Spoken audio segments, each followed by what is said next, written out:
Hello बच्चों, हम करेंगे आज क्लास 9 मैथ्स का chapter 6 name is lines and angles. हम पहले उसका इंट्रोडक्शन पढ़ते हैं कि होते क्या है lines and angles.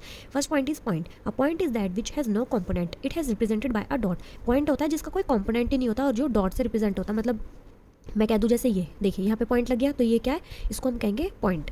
Line, when we join two distinct points then we get a line. जब हम दो पॉइंट्स दे रखे होते हैं और हम उनको ज्वाइन कर देते हैं तो वो होती है line. A line has no end points, it can be extended infinitely. देखिए यहाँ लिखा है कि लाइन का कोई एंड पॉइंट नहीं होता, ये इनफाइनाइटली बहुत आगे तक एक्सटेंड होती है। जैसे नंबर लाइन्स हम ड्रॉ करते हैं, जब हम नंबर लाइन ड्रॉ करते हैं तो हम दोनों तरफ एरो लगाते हैं। क्यों? क्योंकि ये जो लाइन्स है, जो ये लाइन दे रखी होती है, ये आगे तक एक्सटेंड हो रखी होती है। इसका कोई एग्जैक्ट फिक्स पॉइंट नहीं होता कि ये यहीं तक स्टॉप हो जाएगी। तो लाइन होती है वो जिसके दोनों तरफ एरो होंगे। Line segment, it is a part of the line which has two end points. ये लाइन की अपोजिट होती है, लाइन होती है, लाइन सेगमेंट होती है जिसमें टू एंड पॉइंट्स होते हैं। मतलब एक फिक्स्ड पॉइंट होता है कि ये यहीं तक ही रुक गया। देखिए ये दो पॉइंट है, इनको मैंने ज्वाइन करा तो इनको मिला के बन गई एक लाइन और ये यहीं तक ही सीमित है। मतलब ये अब आगे तक ये एक्सटेंड नहीं होगी तो ये कहलाया जाएगा लाइन सेगमेंट।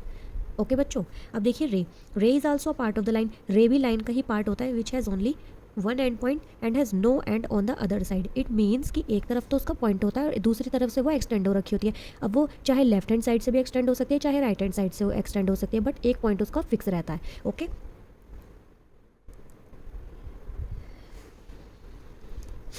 हम सिंबल्स देखते हैं जो हमने अभी पढ़ा। पॉइंट देखिए पॉइंट से रिप्रेजेंट हो रहा है तो मैंने लिख दिया पॉइंट ए। लाइन सेगमेंट हमने पढ़ा था जिसके टू एंड पॉइंट्स होते हैं तो ए और बी। और जब हम उसको लिखते हैं जब हम सिंबल को लिखेंगे तो हम ऐसे लिखेंगे ए बी और उसके ऊपर हम बना देंगे एक लाइन, छोटी सी लाइन ए बी। दोनों तरफ हमने एरो बनाई क्योंकि ये आगे तक एक्सटेंड हो रही है, तो हमने ए बी जब हमने लिखा तो उसके ऊपर हमने दोनों तरफ एरो वाली लाइन बनाई। रे जिसका एक एंड पॉइंट है और एक तरफ से वो एक्सटेंड हो रही है तो देखिए ए बी और ऊपर हमने ऐसी एरो बनाया। ओके, अगर ये ए बी की जगह बी ए होता तो बी ए, सॉरी अगर ए ऐसे होता बी और ए, ठीक है, तो हम ऐसे लिख देते बी ए और दिस। तो डिनोट करना आना चाहिए तो हम ऐसे ही इनको डिनोट करते हैं। नेक्स्ट है देखिए collinear and non collinear points. अब ये कॉलिनियर और नॉन कॉलिनियर पॉइंट्स कौन से होते हैं? Points that lies on the same line is known as collinear points and the points that not lie on the same line are known as non collinear points. It means कि जो point एक line पे, सबसे पहले हमने एक line draw करी, हमें पता है वो लाइन दोनों तरफ से हम एरो बनाएंगे क्योंकि वो एक्सटेंड हो सकती है। तो जिस लाइन पे तीन पॉइंट्स होते हैं, पॉइंट्स तीन से भी ज़्यादा हो सकते हैं, मतलब सेम लाइन पे होने चाहिए, तो वो कहलाएंगे कॉलिनियर पॉइंट्स। और अगर लाइन पे पॉइंट्स नहीं है, पॉइंट्स इधर उधर ही हैं, तो वो कहलाते हैं non collinear points. Okay, next हम पढ़ेंगे एंगल्स के बारे में। When two rays begins from the same end point then they form an angle. It means कि जब दो रेज एक ही सेम एंड पॉइंट से बनती हैं तो वो उससे क्या बनता है? एंगल बनता है। The two rays are the arms of the angle and the end point is the vertex of the angle. देखिए एक पॉइंट लिया हमने, अब इसके अकॉर्डिंग चलते हैं। When two rays begins from the same end point, इनका एंड पॉइंट सेम होना चाहिए। इससे दो रेज बन रही है, एक इधर ले जाते हैं एक इधर ले जाते हैं, ये दोनों रेज बन गई और इन दोनों से जो मिलके बना ये बनता है, इसको कहते हैं हम angle. Okay, the two rays are the arms of the angle. ये जो एंगल है इसकी क्या है? ये आर्म्स होती हैं। और जो एंड पॉइंट है, इट मीन्स जो ये वाला एंड पॉइंट है ये कहलाता है वर्टेक्स। इसको कहते हैं हम वर्टेक्स, इस पॉइंट को कहते हैं हम वर्टेक्स। अब देखिए हम पढ़ते हैं टाइप्स ऑफ एंगल। एंगल के भी टाइप्स होते हैं। एक्यूट एंगल हम जानते हैं कि एक्यूट एंगल वो होता है जो 0 से 90 डिग्री के बीच का होता है। देखिए 90 डिग्री और 0 के बीच में ये होता है एक्यूट एंगल। जैसे 30 डिग्री, 45 डिग्री, 60 डिग्री, 50 डिग्री, ये सब एक्यूट एंगल्स होते हैं। देखिए स्ट्रेट लाइन, ये बना हमारा 90 डिग्री का एंगल है ना। अब देखिए इससे 90 से तो छोटा ही होगा क्योंकि 0 और 90 के बीच में का है, तो 90 से छोटा, इट मीन्स ये इन दोनों के बीच के ही एंगल्स होते हैं एक्यूट एंगल। राइट एंगल कौन सा होता है? जो 90 डिग्री के इक्वल होता है, which is exactly equal to 90 degree. ठीक है। ऑब्ट्यूज एंगल कौन सा होता है? Which is between 90 and 180 degree. तो देखिए 90 से तो अबव हो गया, इट मीन्स ऑब्ट्यूज एंगल ये कहलाएगा क्योंकि 90 से तो वो बाहर जा रहा है, तो 90 और 180 के बीच का क्या होता है? ऑब्ट्यूज एंगल कहलाता है। रिफ्लेक्स एंगल कौन से होते हैं? जो 180 और 360 के बीच के होते हैं, 180 और 360 के बीच के। तो देखिए एक्यूट एंगल तो ये थे जो 90 से छोटे होते हैं और 0 से बड़े होते हैं, तो इसका बैकवर्ड पोर्शन मान लीजिए ये होता है रिफ्लेक्स एंगल, क्योंकि 180 और 360 के बीच के जो एंगल्स होते हैं वो सब रिफ्लेक्स एंगल कहलाते हैं। फिर होते हैं straight angle. Straight angle it means एक स्ट्रेट लाइन पे जितने भी एंगल्स होते हैं उन सब का सम 180 डिग्री होता है, उसी को ही हम कहते हैं स्ट्रेट एंगल। स्ट्रेट लाइन पे ये एंगल्स बने हुए हैं, अब यहाँ पे कितने भी एंगल होंगे सबका सम 180 डिग्री ही होगा। Complete angle which the angle which is exactly equal to 360 degree. Complete मतलब कंप्लीट ही होता है, पूरा कंप्लीट। तो जब ऊपर 180 था तो नीचे भी 180 और 180 दोनों मिलके हो गए 360 degree. Okay, complementary angles are those which have the sum of two angle is 90 degree. जिन दो एंगल्स का सम 90 डिग्री होता है वो होते हैं कॉम्प्लीमेंट्री एंगल्स, और जिन दो एंगल्स का सम 180 डिग्री होता है वो होते हैं सप्लीमेंट्री एंगल्स। तो ये बात आपको ध्यान रखनी है। Okay, adjacent angles, two angles have the same vertex and there one of the arm is common, मतलब सेम वर्टेक्स होती है दो एंगल्स की। ये देखिए यहाँ पे हमने एक एडजेसेंट एंगल्स बनाए, ये वर्टेक्स होती है, मैंने आपको भी बताया था ये वर्टेक्स होती है। अब इस वर्टेक्स से दो एंगल्स बन रहे हैं, एक तो ये बन रहा है और एक ये बन रहा है, तो सेम वर्टेक्स से दो एंगल्स बन रहे हैं and there one of the arm is common. देखिए ये जो आर्म है ये कॉमन है ना, इस साइड पे भी आ रही है ये वाली लाइन और इस साइड पे भी आ रही है, इट मीन्स ये वाली रे क्या हो गई हमारी कॉमन। सो एडजेसेंट एंगल्स होते हैं जिनमें टू एंगल्स का सेम वर्टेक्स होता है और वन आर्म जो होती है वो होती है कॉमन, ठीक है। Linear pair of angles, linear pair होते हैं जो two angles have the same vertex and one common arm but the arms which are not common are making a line. Angles have same vertex, same as it is इसकी तरह होगा। हमने एक vertex draw करी, अभी इस पे दो एंगल बन रहे हैं, पर दो एंगल बनाने से पहले हमें आगे की लाइन पढ़नी है एंड वन आर्म कॉमन, एक कॉमन आर्म है तो हमने एक लाइन ड्रॉ कर दी जिससे दो एंगल्स बन रहे हैं, ये वाला एंगल बन रहा है, एक वाला एंगल बन रहा है और सेम वर्टेक्स पे बन रहा है but the arms which are not common. अब दो आर्म्स और कौन सी है बाकी की, एक तो ये रही और एक ये रही, ये दोनों कॉमन तो है नहीं क्योंकि ये एक लाइन बना रही है। देखिए एक स्ट्रेट लाइन बन रही है इन दोनों से और एक ये वाली लाइन है, ये कॉमन आर्म है, तो ये होता है लीनियर पेयर ऑफ एंगल्स। और देखिए ये स्ट्रेट लाइन पे है तो हम इनको कह सकते हैं कि ये स्ट्रेट एंगल है या हम कह सकते हैं लीनियर पेयर है।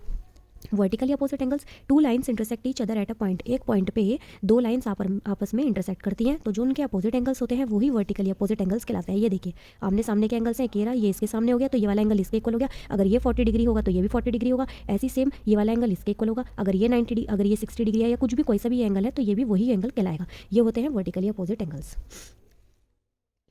नेक्स्ट होती है हमारी इंटरसेक्टिंग लाइंस, सेम वही वर्टिकली अपोजिट एंगल की तरह ही होती है, मतलब दो लाइन आपस में इंटरसेक्ट करती हैं एक कॉमन पॉइंट पे। पैरेलल लाइंस वो होती हैं जो आपस में इंटरसेक्ट कभी नहीं कर सकती और ना ही इनका कोई कॉमन पॉइंट होता है। ये लाइंस आगे तक एक्सटेंड होंगी, हम इन्हें कितना भी अगर एक्सटेंड कर लेंगे ये कभी भी आपस में नहीं मिलने की है, इसी को ही कहते हैं हम पैरेलल लाइंस। और इंटरसेक्टिंग लाइंस होती है जो आपस में इंटरसेक्ट करती है एक कॉमन पॉइंट पे। बच्चों हम पढ़ेंगे parallel lines and transversal line के बारे में। देखिए पैरेलल लाइंस क्या होती हैं, जो दो लाइन आपस में इंटरसेक्ट नहीं करती हैं, वो आपस में कभी मिलती भी नहीं है, तो वो होती हैं पैरेलल लाइंस। और जब उन दोनों पैरेलल लाइंस को एक टू डिस्टिंक्ट पॉइंट्स पे एक लाइन कट करके जाती है तो वो होती है ट्रांसवर्सल लाइन। ये है हमारी ट्रांसवर्सल लाइन, ओके। और पैरेलल लाइंस कौन सी हमारी एम एन, मतलब हम कहेंगे एम पैरेलल है एन के एंड टी इज ट्रांसवर्सल, जिसने इन दो पैरेलल लाइंस को टू डिस्टिंक्ट पॉइंट्स पे कट करा है, ओके। अब इनसे रिलेटेड कुछ प्रॉपर्टीज़ होती है जिनके बारे में हमें जानना बहुत जरूरी है क्योंकि इनसे रिलेटेड बहुत सारे क्वेश्चंस होते हैं जो पेपर में पूछे जाते हैं। First is exterior angle. देखिए एक्सटीरियर एंगल कौन से होता है, एक्सटीरियर मतलब बाहर और इंटीरियर मतलब अंदर। तो एक्सटीरियर एंगल कौन से हैं, देखिए जो बाहर की साइड है, जैसे 1 2 7 8, ये देखिए ये लाइन से ऊपर है ये भी लाइन से बाहर है, इट मीन्स हम लिखेंगे एंगल 1 एंगल 2 एंगल 7 एंगल 8। यहाँ पे ये एंगल बनाना बहुत जरूरी है, इस पे भी मार्क्स मिलते हैं। इंटीरियर एंगल्स कौन से हैं, जो लाइन्स के दोनों लाइन्स के अंदर है, देखिए 3 4 5 6, हम लिखेंगे 3 4 5 6, okay. Corresponding angles, next is corresponding angles. Corresponding angles वो होते हैं जो लाइन एक लाइन ट्रांसवर्सल लाइन की सेम साइड पे होती हैं, पर होते वो जैसे देखिए कॉरेस्पॉन्डिंग एंगल्स वो होते हैं जो एक लाइन के सेम साइड पे होते हैं। लाइन ये देखिए दो पैरेलल लाइन है, इसके ऊपर एक साइड पे आइए ये वाला एंगल और ये वाला एंगल, ये होता है कॉरेस्पॉन्डिंग। हम कहेंगे एंगल 1 एंगल 5 के equal, angle same as it is इसका अपोजिट करिए 2 एंगल 6 के इक्वल हो जाएगा। अब आते हैं नीचे वाले, अभी हमने लाइन के ऊपर की बात करी थी, अब हम लाइन के नीचे की बात करते हैं। तो जो ये 4 है लाइन के नीचे आ रहा है 4 और 4 की ही लाइन में आ रहा है 8, angle 4 is equal to angle 8, same as it is इस तरफ 3 7 के। बच्चों देखो alternate interior angles, alternate interior angles कौन से होते हैं, ऑल्टरनेट इंटीरियर एंगल्स होते हैं जो जेड बनाते हैं इस टाइप का और ये वाला एंगल इसके इक्वल है। ऑल्टरनेट है, एक इधर से और एक इधर है और दोनों इंटीरियर ही हैं, ये वाला भी एंगल लाइन के अंदर आ रहा है और ये वाला एंगल भी लाइन के अंदर आ रहा है। तो हम कहेंगे angle 4 is equal to angle 6, same as it is angle 3 is equal to 5, क्योंकि ये इंटीरियर एंगल्स है। अभी हमने ऊपर पढ़ा था इंटीरियर एंगल्स कौन से होते हैं, ये होते हैं, और ये ऑल्टरनेट है क्योंकि ये जेड बना रहा है, ये वाला जेड बन रहा है और एक उल्टा जेड बन रहा है। तो हम यहाँ लिख देंगे angle 4 is equal to angle 6, angle 3 is equal to angle 5, ठीक है। इसका ही उल्टा होता है ऑल्टरनेट एक्सटीरियर एंगल्स, जो होते हैं बाहर की तरफ पर वो भी जेड ही बनाते हैं। देखिए ये देखिए जेड बन रहा है तो इसके ऊपर वाले एंगल्स ले लीजिए, ये 1 एक्सटीरियर है बाहर है और ये 7, हम यहाँ लिख देंगे कि angle 1 is equal to angle 7, ऐसी angle 2 is equal to angle 8, ठीक है, क्योंकि एक्सटीरियर एंगल्स है। अब आता है को इंटीरियर एंगल्स। को interior angles interior angles on the same side of transversal, transversal की सेम साइड के दो इंटीरियर एंगल्स। ये देखिए ट्रांसवर्सल है, इसकी सेम साइड पे 3 और 6 इंटीरियर है और सेम साइड पे है, तो 3 और 6 इन दोनों को जब हम एंगल्स को प्लस करते हैं तो 180 डिग्री के इक्वल होगा, उसको ही कहते हैं हम को इंटीरियर एंगल्स। हम लिख सकते हैं को इंटीरियर एंगल्स ब्रैकेट में जब हम क्वेश्चन करेंगे, या फिर हम लिखेंगे वही line interior angle on the same side of transversal. और ऐसे ये वाला 4 और 5, तो मैं लिख के बताती हूँ आपको, angle 4 plus angle 5 is equal to 180 degree, angle 3 plus angle 6 is equals to 180 degree. बच्चों देखो angle sum property of a triangle, एक ट्रायंगल होता है हमारे पास, उसमें 3 एंगल्स होते हैं, तो उसकी प्रॉपर्टी क्या होती है, the sum of the angles of a triangle is 180 degree. जो भी ट्रायंगल्स में जितने भी एंगल्स होते हैं, जब हम उन तीनों को प्लस करते हैं तो उन तीनों का सम 180 के इक्वल आएगा। यहाँ देखिए मैंने एक ट्रायंगल ड्रॉ करा, ए बी सी मैंने लिख दिया एंगल्स पे, तो हम लिखेंगे angle A plus angle B plus angle C is equals to 180 degree. Okay, next है if we produce any side of a triangle, अगर हम इस ट्रायंगल की किसी भी साइड को प्रोड्यूस करते हैं, अगर हम यहाँ से इसे एक्सटेंड करें, ये यहाँ से करें, ये यहाँ से करें, तो मैंने इस डायग्राम में यहाँ से एक्सटेंड करा, then the exterior angle formed, जो हमारा ये एक्सटीरियर एंगल बना है, is equal to the sum of 2 interior opposite angles. तो ये वाला एंगल जो है वो इस ट्रायंगल के जो अंदर के 2 इंटीरियर एंगल है ना, जो इसके जो सामने है, उन दोनों के सम के इक्वल होगा। मेरा कहने का मतलब है, अभी देखो मैंने लिखा है सी बी डी, जो ये वाला एंगल है, तो मैंने लिखा C B D is equal to, इसके सामने A C, angle A plus angle C, angle C B D is equal to angle A plus angle C. इसको कहते हैं एक्सटीरियर एंगल प्रॉपर्टी।